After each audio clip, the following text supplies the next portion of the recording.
Olá, meus queridos, sejam bem-vindos à nossa primeira aula do nosso curso IPv6 Teoria e Prática. Primeiramente, eu gostaria de agradecer por você ter adquirido o nosso curso e por causa disso eu sou muito grato. Antes de começar a nossa teoria, vou fazer uma pequena apresentação sobre quem eu sou.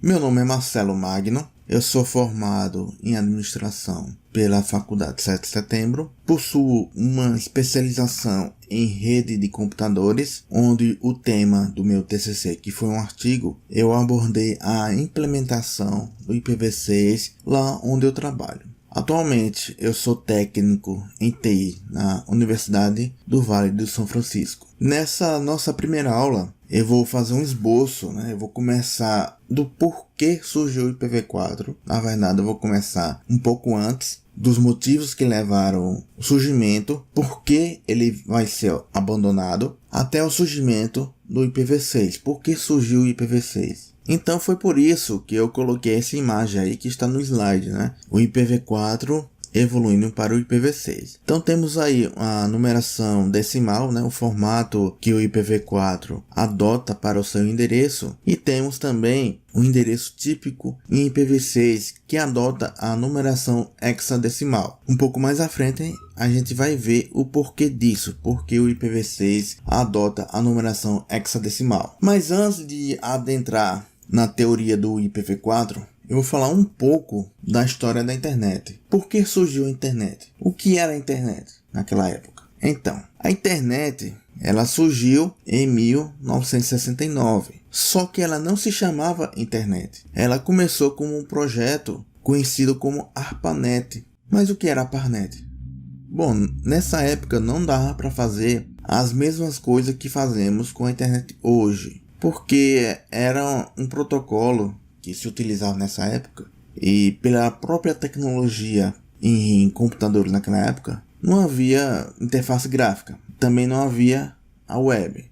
Então, o que poderia se fazer? Era uma rede de comunicação. Quem financiou o início da ARPANET foi a DARPA, que era uma agência de pesquisa do Departamento de Segurança lá dos Estados Unidos. Bom, pelo contexto, nessa época aí, eles viviam a Guerra Fria. Então eles queriam criar, o que eles queriam? Eles queriam criar uma rede de comunicação que fosse ao máximo à prova de falhas. Como vocês podem ver aí, temos aí um esboço simples, de uma forma bastante simplória, como era a conexão, as primeiras conexões ainda em 1969 da ARPANET. Esse primeiro círculo que vocês estão vendo embaixo é a Universidade da Califórnia em Los Angeles. Esse círculo mais em cima é a Universidade de Stanford. O terceiro é a Universidade da Califórnia em Santa Bárbara. E por último, a Universidade de Utah. O que é que essas universidades têm em comum? Primeiro, a Califórnia está localizada no Vale do Silício,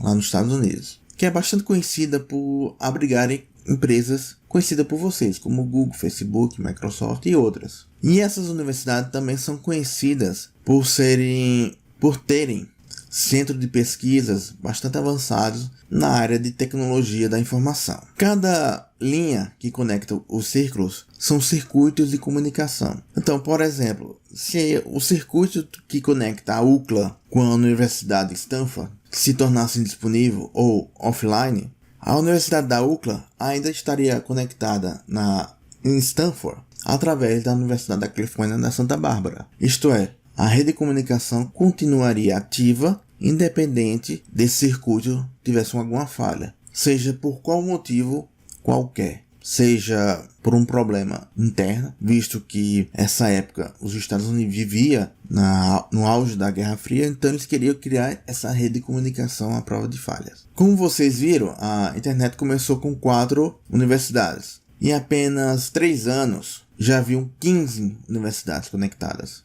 Em 74, como vocês podem ver aí, instituições acadêmicas como o MIT e Harvard também já estavam presentes na ARPANET. O MIT, o Instituto de Tecnologia de Massachusetts, também é bastante conhecido na área de tecnologia. Tem um centro bastante avançado na área de pesquisa em tecnologia da informação. Mas vocês podem ver aí que também temos um centro de pesquisa privado, que é a Xerox, uma empresa privada que você já deve ter ouvido falar. Por que a Xerox também está aí? Porque a Xerox tem um centro de pesquisa bastante conhecido, que era Xerox PARC. Foi nesse centro de pesquisa que se começou o conceito de interface gráfica. Então é um centro de pesquisa bastante avançado. Também temos aí a primeira conexão internacional com uma universidade que estava lá em Londres. E no nosso lado esquerdo, nós temos a primeira conexão à rádio com a Universidade Honolulu, que fica na ilha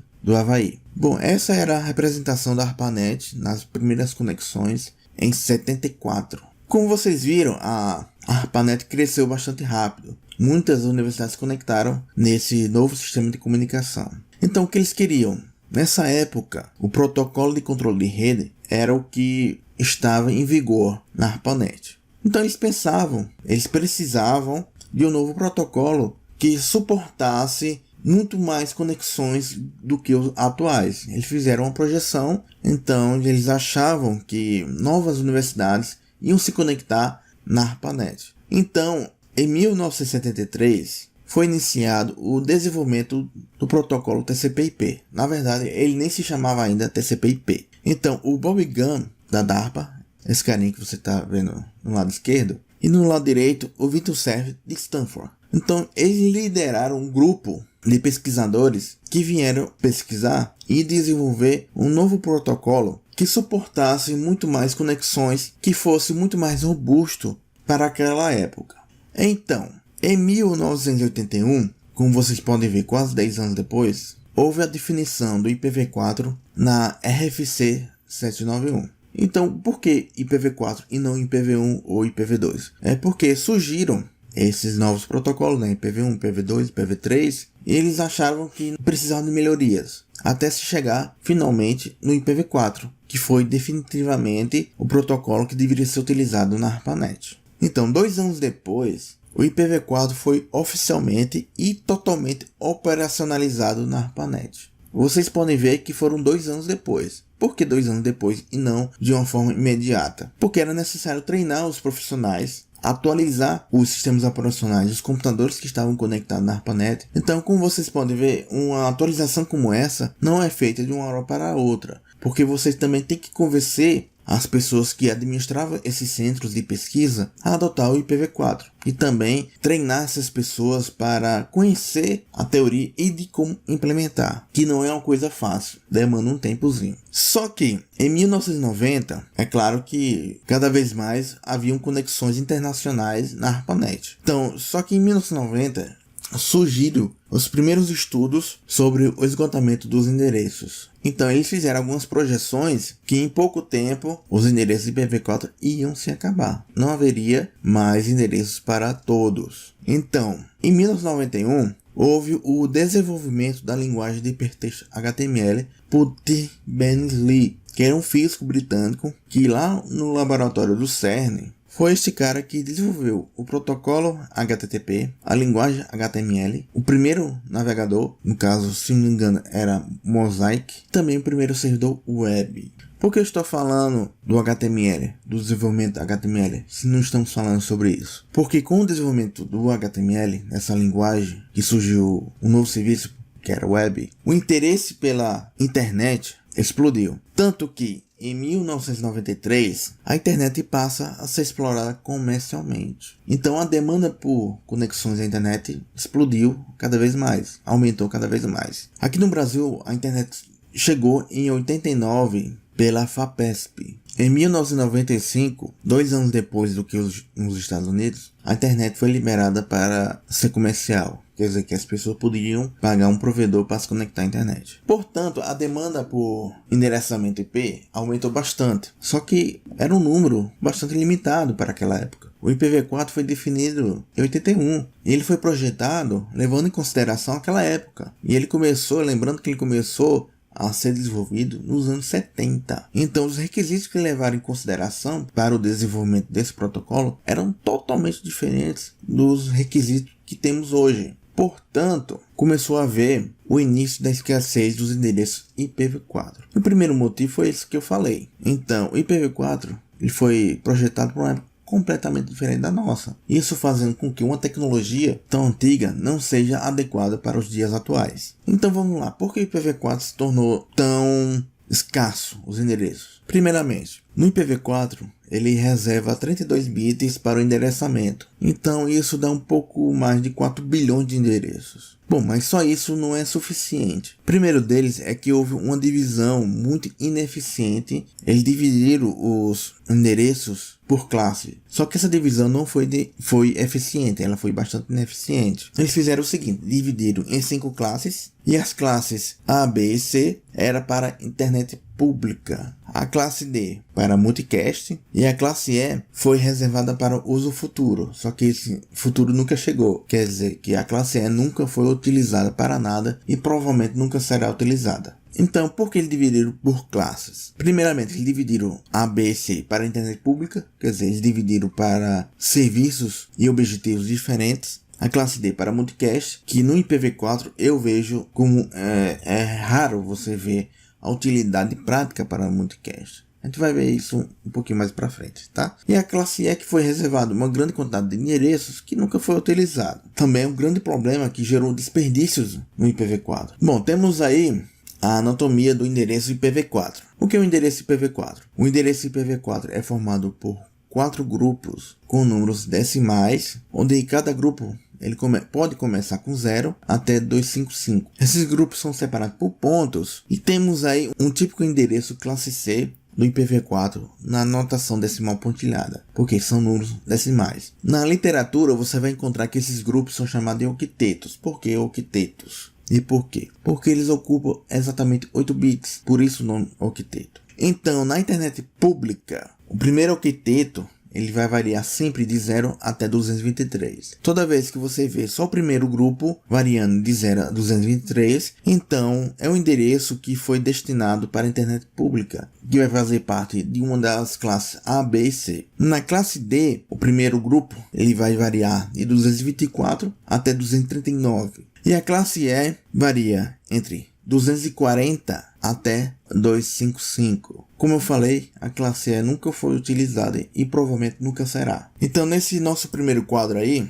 temos um resumo onde começa a classe A. Temos do 000 até o 127, 255, 255. A classe B já começa pelo próximo intervalo, né, que é o 128 até o 191. A classe C começa em 192 até 223. A classe D 224 até 239 e a classe E começa em 240 até 255. Então, o que é uma classe? Como vocês já viram, a classe dividiu A, B e C para a internet pública. Então, eram para serviços diferentes. Primeiramente, classe D para outro propósito e a classe E também. Mas por que os endereços públicos também foram divididos em classes? Então temos um conceito aí, ó. A classe define a posição do limite entre o identificador da rede e o endereço do host, ou seja, uma máscara padrão. Primeiramente, o que é o identificador da rede? Você pode comparar aí a um CEP que você utiliza. Um CEP é um número fixo que identifica uma rua dentro de um país. Não existe 2 CEPs para identificar uma rua, ou uma rua não é identificada por 2 CEPs. É uma relação 1 para 1. Mas todos os imóveis que estão em uma determinada rua, que estão na mesma rua, compartilham o mesmo CEP, quer dizer, o mesmo prefixo de telefone, como outro exemplo. Então, temos como endereço de host, o que é o host no contexto de rede de computadores? Host é qualquer dispositivo que tem um endereço IP. Então, um substantivo genérico que identifica qualquer dispositivo que possa ter endereço IP. Pode ser computador, tablet, celular. Hoje em dia já vai ter ar-condicionado, lâmpada, IP e por aí vai. Só que nesse exemplo que eu utilizei de CEP, ele precisa de um complemento. Qual o complemento? O número. Então, para identificar um imóvel, você usa o CEP mais um número. Pronto. Você encontra a casa, o imóvel que você deseja. Mas no mundo prático, esse número pode ser do tamanho que for necessário. Não existe um limite pré-estabelecido, não é? Só que aqui no mundo de rede de computadores, o CEP mais o número do imóvel, ou seja, o endereço IP, é limitado em 32 bits. Então, quanto maior for o CEP, menor será os números destinados à numeração para os computadores. Então, tem menos endereços IP. Ou seja, uma máscara padrão que determina onde é que fica esse CEP e onde começa a numeração de computadores. Então, como vocês podem ver, essa numeração ou esse CEP pode ser maior ou menor, de acordo com a necessidade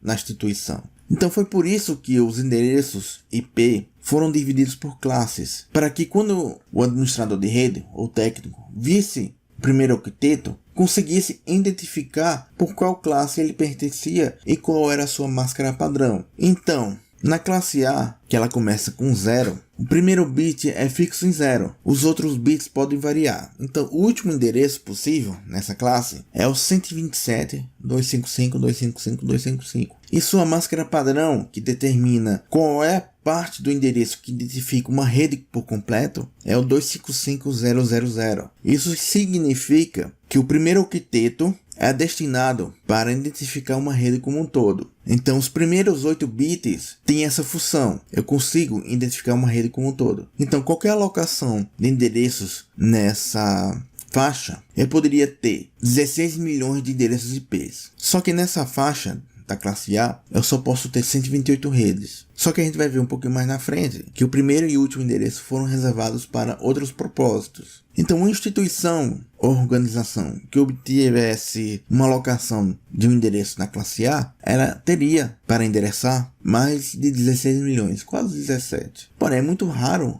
alguma empresa naquela época ter uma necessidade tão grande de endereços. Então, era uma questão de projeção para o futuro. Quem recebeu essa quantidade de endereços, quem pediu, recebeu porque pensou que um dia o utilizaria. Mas a gente vai ver que essa divisão não foi eficiente, tá ok? Na classe B, a classe B, ela começa com um próximo intervalo. Então ela começa em 128, o primeiro e o segundo bit são fixos em 1 e 0 para determinar até onde ela vai. O último endereço, variando os outros bits para 1, ela termina em 191. E a nossa máscara padrão, o que identifica o CEP ou identificador de rede, é o 255.255.000. Então, com essa máscara padrão, o primeiro e o segundo octeto, eram utilizados para identificar a rede. Nesse caso, eu posso ter um pouco mais de 16 mil redes com 65.536 endereços. Só que você pode observar da classe A para a classe B, você tem uma rígida divisão por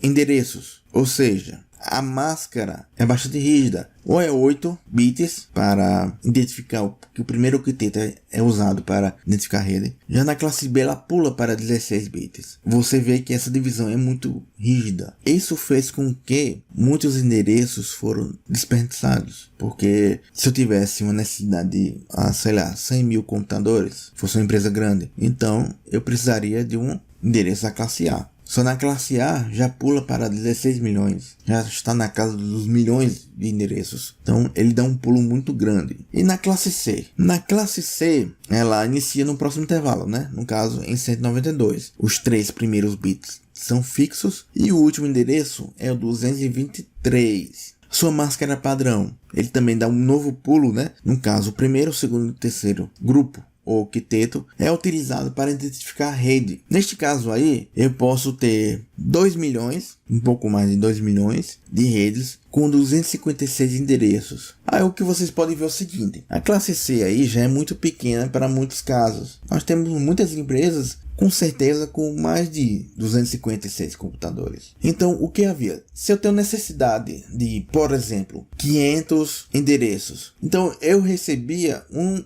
endereço da classe B. Só que na classe B já são 65 mil endereços. Então você vê aí um grande desperdício pela forma que as classes para a internet foram divididas. Então você vê essa rigidez da máscara padrão. Isso fez com que houvesse muitos desperdícios, principalmente entre a classe B e a classe C, por causa dessa diferença gigantesca de endereços possíveis. Só que o IPv4 ele reserva também muitos endereços para outros propósitos, mesmo dentro das classes A, B e C. Por exemplo, o 0/8, quer dizer, qualquer número começado com 0 foi reservado para a rota padrão. Ou seja, foram desperdiçados aí 16 milhões de endereços somente para esse propósito. Mas o que é a rota padrão? Se vocês não conhecem bem o IPv4, em outra aula eu vou falar o que é uma rota em rede de computadores e o que é a rota padrão, tá ok? O último endereço da classe A também foi reservado para o endereço loopback. Só que ao invés de ser o endereço 127.0.0.1, todo número que começa com 127 foi reservado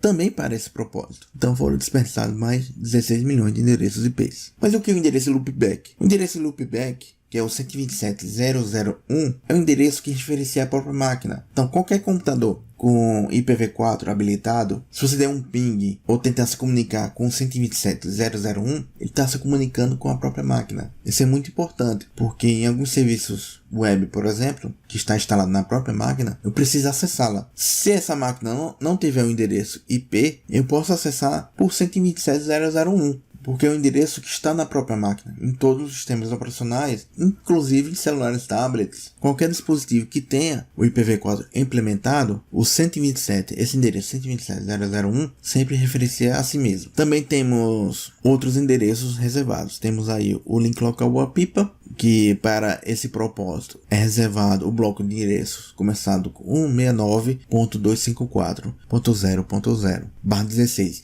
Esse /16 aí significa que os dois primeiros blocos ou octetos é reservado para esse propósito. Isso dá 65.536 endereços reservados para esse propósito. O que é o link local? O link local ou a pipa, ele só aparece no Windows ou no Mac. Isso acontece quando o servidor DHCP ou não está disponível, ou houve algum problema entre o seu computador e ele não conseguiu se comunicar com o servidor DHCP. Então ele atribui a si próprio, ele se autoconfigura um endereço IP começado com 169.254. Ele vai gerar seu próprio IP. Ele vai verificar se já existe algum outro endereço, esse mesmo endereço já utilizando em outro computador. Se tiver, ele gera um outro endereço IP e faz essa verificação também para que esse endereço seja único dentro de uma rede. Isso serve para dispensar o uso do servidor DHCP e para que haja comunicação na minha rede, tá ok? Bom, vamos lá. Na classe D, que são os endereços multicast, como eu já falei anteriormente, foram reservados 251 milhões de endereços. E raramente você vai ver a utilidade prática dos endereços multicast. O que é um endereço multicast? Endereço multicast é para um único endereço identificar uma quantidade grande de computadores. Então, ao invés de você ter várias conexões para vários computadores, desperdiçando, entre aspas, uma grande quantidade de dados, usando seu link de forma a ocupar quase 100% da sua capacidade, você poderia mandar um único pacote e uma única comunicação, identificando uma grande quantidade de computadores. Mas esse uso é bastante restrito. Provavelmente ele é mais utilizado em data centers para a distribuição de conteúdo nas CDNs, a Content Delivery Network, ou rede de entrega de conteúdo. Eu não vou falar aqui sobre CDN, mas, por exemplo, não vou entrar a fundo o que é isso. Se vocês quiserem saber mais, vocês pesquisam aí na internet. Mas a CDN é bastante interessante. Por quê? Porque quem é provedor da internet e tem sistema autônomo, um número de sistema autônomo, pode pedir um servidor da Netflix e eles enviam para você. Para quê? Para evitar que todos os seus clientes vá lá nos Estados Unidos para buscar o conteúdo. Ele pode buscar ali mesmo, resolvendo dentro do seu próprio provedor ou dentro de sua própria rede. Isso é benéfico para todos, tanto para o seu cliente, que vai perceber uma conexão mais rápida, e você não vai usar sua capacidade de acessar a internet, né, sua capacidade de conexão com a internet, para que a Netflix, por exemplo, usa bastante dados. Então, ao invés de esses dados irem trafegar pela internet, que é uma conexão certamente muito mais lenta, ela se conecta ali mesmo dentro de sua própria rede. Então, o Netflix costuma enviar um servidor para alguns poucos provedores que têm uma conexão boa com a internet. O Facebook também faz isso. O Google também faz isso, tá ok? E na classe E, que é para uso futuro, no qual nunca chegou, temos aí mais 250 milhões de endereços. Então, você vê aí a grande quantidade de endereços IPv4 que foram dispensados. Então, temos aí a política inicial de distribuição de endereços por causa das classes de IPs que foram bastante dispensadas. Temos a natureza do projeto do IPv4, que também dispensou grandes números de endereços, grandes quantidades de endereços. E outra, de todas as redes, sub-redes que podem ser criadas, o primeiro IP ele é reservado para identificar a rede. E o último endereço é de broadcast. Então, sempre que você criar uma rede sobre rede, você não pode usar o primeiro nem o último endereço, tá ok? Então isso gera bastante desperdício também.